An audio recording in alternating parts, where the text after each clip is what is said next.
Assalamualaikum warahmatullahi wabarakatuh. Salam sejahtera dan salam Malaysia Madani.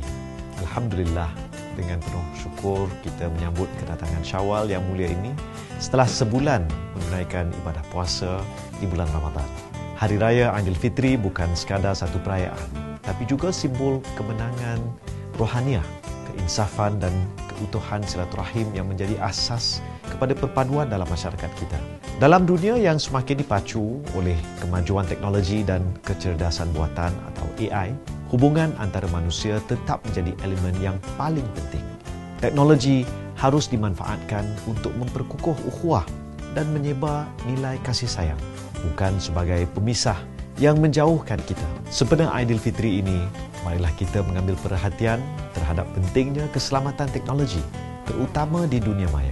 Penyebaran berita palsu di media sosial semakin mudah, maka berhati-hatilah dalam berkongsi maklumat.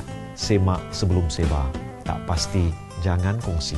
Saya dan seluruh warga Kementerian Komunikasi ingin mengucapkan Selamat Hari Raya Aidilfitri, maaf zahir dan batin.